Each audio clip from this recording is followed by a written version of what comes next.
Chapter 4 My Brother the Bird. We live near Central Park. On nice days, I like to play there after school. I'm allowed to walk over by myself as long as I'm going to be with friends. My mother doesn't want me hanging around the park alone. For one thing, Jimmy Fargo has been mugged 3 times, twice for his bicycle and once for his money. Only he didn't have any to give the muggers. I've never been mugged, but sooner or later I probably will be. My father's told me what to do. Give the muggers whatever they want and try not to get hit on the head. Sometimes after you're mugged, you get to go to the police headquarters. You look at a bunch of pictures of crooks to see if you can recognize the guys that mugged you. I think it would be neat to look at all those pictures. It's not that I want to get mugged, because that could really be scary. It's just that Jimmy Fargo is always talking about his visit to the police headquarters. My father got mugged once on the subway by 2 girls and a guy. They took his wallet and his briefcase. He still travels around by subways, but my mother doesn't. She sticks to buses and taxis.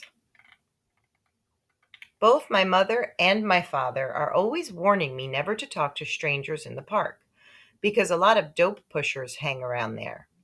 But taking dope is even dumber than smoking, so nobody's going to hook me. We live on the west side of the park. If I want to get to the zoo and the pony carts, I have to walk all the way through the east side. Sometimes my mother walks across the park with Fudge. He likes the animals a lot, especially the monkeys.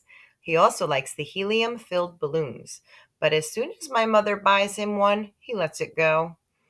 I think he likes to see it float up in the sky. My mother says that's a waste of money, and she's not going to buy him any more balloons until he promises not to let go. On Sundays, the park is closed to traffic, and you can ride your bicycle all over without worrying about being run down by some crazy driver. Even Fudge can ride. He has a little blue toddle bike, a present from my father's client. And when he's riding, he makes motorcycle noises. Vroom, vroom, vroom, he yells. In the fall, the leaves turn darker and drop off the trees. Sometimes there are big leaf piles on the ground. It's fun to jump around in them. I never saw bright red, yellow, and orange leaves until the day my father took us for a drive in the country. The reason the leaves don't turn bright colors in New York is the air pollution. And that's too bad, because yellow and orange and red leaves look really neat. On a nice sunny afternoon, I called for Jimmy Fargo and we went to the park. Jimmy is the only kid on my block who's in my class at school, unless you count Sheila, and I don't. She lives in my building on the 10th floor. Henry, the elevator operator, is always making jokes about me and Sheila. Well, he thinks we like each other, and the truth is, I can't stand her. She's a real know-it-all, but I've discovered that most girls are. The worst thing about Sheila is the way she's always trying to touch me. And when she does, she yells, "Peter's got the cooties, Peter's got the cooties." I don't believe in cooties anymore. When I was in second grade, I used to examine myself to see if I had them, but I never found any. By the fourth grade, most kids gave up on the cooties. But not Sheila. She's still going strong, so I have to keep a safe distance from her. My mother thinks Sheila is the greatest. She's so smart, my mother says, and someday she's going to be a real beauty. Now that's the funniest, because Sheila looks a lot like the monkeys that Fudge is so crazy about. So maybe she'll look beautiful to some ape, but never to me. Me and Jimmy have this special group of rocks where we like to play with when we're at the park. We play secret agent up there. Jimmy can imitate all kinds of foreign accents, probably because his father's a part-time actor. When he's not acting, he teaches class at City College. Today, when we got our rocks, who should be perched up there but Sheila? She was pretending to read a book, but I think she was just waiting for me and Jimmy to find out what we'd do when we found her on our own personal rocks. "Hey, Sheila," I said, "those are our rocks." "Says who?" she asked. "Come on, Sheila," Jimmy said, climbing up. You know me and Peter hang out here. Too bad for you, Sheila said. Oh, Sheila, I shouted, go and find yourself another rock. I like this one, she said, as if she owned the park. So why don't you two go find another rock? Just then, who should come tearing down the path but Fudge? My mother was right behind him, hollering, Fudgy, wait for Mommy! But when Fudge gets going, he doesn't wait for anybody. He was after some pigeons. Birdie, here, Birdie, he called. That brother of mine loves birds, but he can't get it through his head that birds aren't about to let him catch them. Hi, Mom, I said. My mother stopped running. Peter, I'm glad to see you. I can't keep up with Fudge. Mrs. Hatcher, Mrs. Hatcher, Sheila called, scrambling down from our rock. I'll watch Fudge for you. I'll take very good care of him. Can I, Mrs. Hatcher? Oh, please. Sheila jumped up and down and begged some more. Jimmy gave me an elbow in the ribs. He thought that my mother would let Sheila watch Fudge, and then we'd be rid of her. We'd be free to play secret agent. But Jimmy didn't know that my mother would never trust Sheila with her dear little boy. Fudge, in the meantime, was screaming, Come back, birdies! Come back to Fudgy! Then my mother did a strange thing. She checked her watch and said, You know, I do have to run back to the apartment. I forgot to turn on the oven. Do you really think you could keep an eye on Fudge for just 10 minutes? Of course I can, Mrs. Hatcher, Sheila said. I know all about babysitting from my sister. Sheila's sister Libby is in 7th grade. She's about as beautiful as Sheila. The only difference is she's bigger. My mother hesitated. I don't know, she said. I've never left Fudge before. She looked at me. Peter, what? Will you and Jimmy help Sheila with Fudge while I run home for a minute? Oh, Mom, do we have to? Peter, please, I'll be right back. I'll feel better if all three of you are watching him. What do you say? I asked Jimmy. Sure, he answered. Why not? But I'm in charge of Fudgy, aren't I? Sheila asked my mother. Well, I guess so, my mother said to Sheila. You probably do know more about babysitting. Why don't you all take Fudge over to the playground?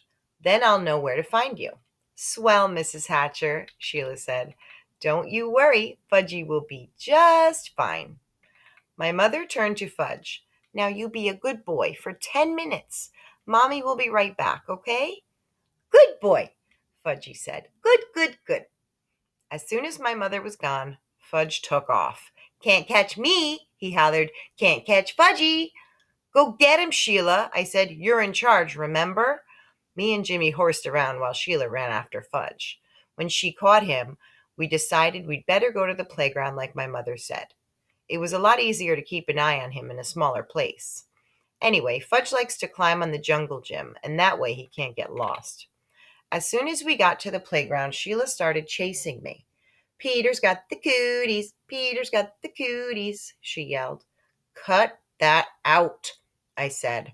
So she chased Jimmy. Jimmy's got the cooties, Jimmy's got the cooties. Me and Jimmy decided to fight back. So what if she's a girl? She started it.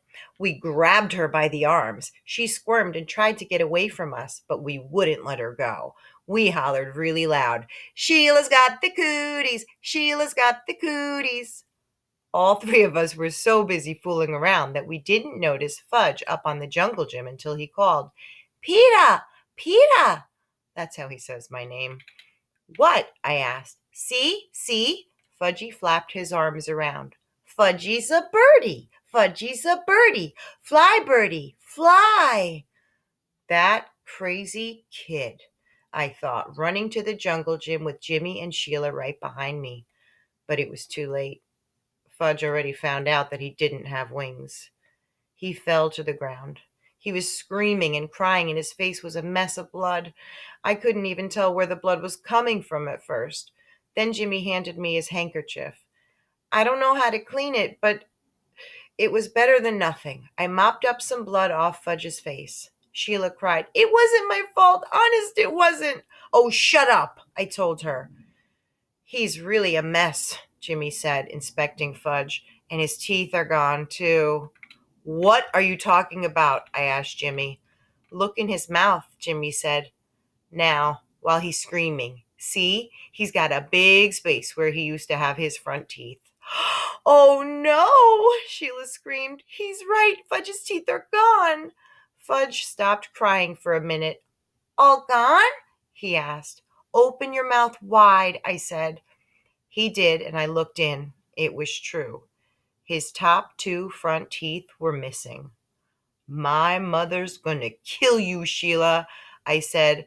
Was I glad I wasn't left in charge of my brother? Sheila cried louder. But it was an accident. He did it himself. You better find his teeth, I said. Where should I look? Sheila asked. On the ground, stupid. Sheila crawled around looking for Fudge's teeth while I tried to clean him up some more. See? Fudgy said, showing me all his wounds. Boo-boo here, and more boo-boo here. His knees and his elbows were all scraped up. I'm going to get your mother, Jimmy hollered, running out of the playground. Good idea, I called. I just can't find them, Sheila said. Well, keep looking, I yelled. Honestly, Peter, there aren't any teeth here. All gone, Fudgy asked again. Not all, I told him, just two. Fudge started to scream, Want my teeth! Want my teeth! Jimmy must have met my mother on her way back to the park because it only took about 2 minutes for her to get there. By that time, a whole crowd of kids had gathered around us. Most of them were crawling on the ground like Sheila looking for Fudge's teeth. My mother picked up Fudge. Oh, my baby, my precious, my little love. She kissed him all over. Show Mommy where it hurts. Fudge showed her all his boo-boos, and then he said, All gone. What's all gone? My mother asked. His top two front teeth, I said. Oh, no, my mother cried. Oh, my poor little angel. Sheila sniffed and said, I just can't find them, Mrs. Hatcher. I've looked everywhere, but Fudge's teeth are gone. He must have swallowed them, my mother said, looking into Fudge's mouth. Oh, Mrs. Hatcher, how awful. I'm sorry. I'm really very sorry, Sheila cried. What will happen to him? He'll be all right, Sheila, my mother said. I'm sure it was an accident. Nobody's blaming you. Sheila started bawling again. My mother said, Let's go home now. I thought my mother was being pretty easy on Sheila. After all, she was left in charge. When we got home, my mom washed Fudge's cuts and scrapes with peroxide. Then she called Dr. Cohn. He told her to take Fudge to our dentist, so my mother called Dr. Brown's office and made an appointment for the next day. When that was done, she gave Fudge some socks to play with. I went into the kitchen to have a glass of juice. My mother followed me. Peter Warren Hatcher, she said. I'm sorry that I can't trust you for just 10 minutes. Me? I asked. Trust me? What's this got to do with me? My mother raised her voice. I left your brother with you for 10 minutes and just look what happened. I'm disgusted with you. It was Sheila's fault, I said. You said Sheila was in charge, so how come you're mad at me and not Sheila? I just am, my mother shouted. I ran to my room and slammed the door. I watched Dribble walk around on his favorite rock. My mother's the meanest mother in the whole world, I told my turtle. She loves Fudge more than me. She doesn't even love me anymore. She doesn't even like me. Maybe I'm not her real son. Maybe somebody left me in a basket on her doorstep. My real mother's probably a beautiful princess. I bet she'd like to have me back. Nobody needs me around here, that's for sure. I didn't eat much supper that night, and I had a lot of trouble falling asleep. The next morning, my mother came into my room and sat down on my bed. I didn't look at her. Peter, she said. I didn't answer. Peter, I said some things yesterday that I didn't really mean. I looked at her. Honest? I asked. Yes. You see, I was very upset over Fudge's accident, and I had to blame somebody. So I picked on you. Yes, I said, you sure did. It wasn't your fault, though. I know that. It was an accident. It could have happened even if I had been on the playground myself. He wanted to fly, I said. He thought he was a bird. I don't think he'll try to fly again, my mother said. Me neither, I told her. Then we both laughed, and I knew she was my real mother after all.